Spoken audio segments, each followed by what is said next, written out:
Hi, this is Rahman, just letting you know English subtitles are available for this video. Hey class, oh dear. Genghis Khan. Some may know him as the ancestor of 1/200th of the world. Others know him as the first great Khan of the Mongol Empire. Throughout history, he's been branded as a psychopath, a maniac, and a monster. However, he was also one of the most influential figures in history. And let me show you why.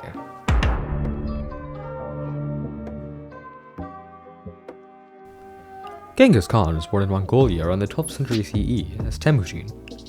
In the early 13th century, Mongolia entered a power struggle where one man rose to the top.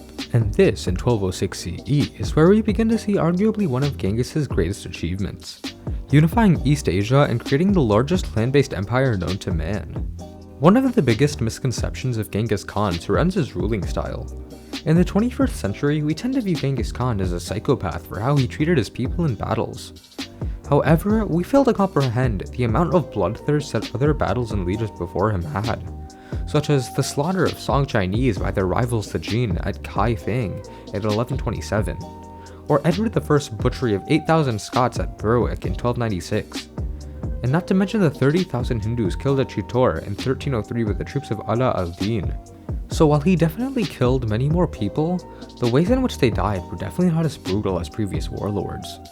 The reason that this kind of notion was perpetuated was actually due to the Mongols pushing this idea in order to prevent more people from battling them.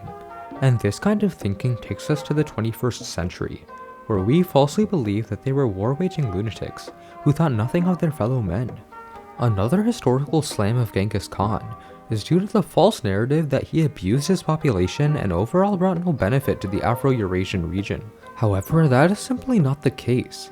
Numerous historical accounts have given evidence that Genghis Khan not only allowed religious tolerance over his vast empire, but also made the first international post system throughout the Mongol Empire, essentially laying the foundation for the USPS and FedExes of our time.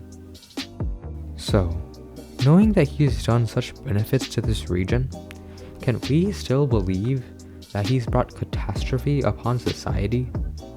That he should not have existed? I say no, and you shouldn't either. You can take these facts, say neither if you are none the wiser. Because as a historically misrepresented individual, I will not let his achievements go unrecognized and limitized, and thus to finalize, I will not let humanity's achievers go unrecognized. And I hope you won't too. Because despite society's aggressive image of Genghis Khan, once you break it down, the majority are false and should not be held as fact. I hope that this has given you a new light onto a topic which has been severely misrepresented. This has been Rahman. Have a nice life.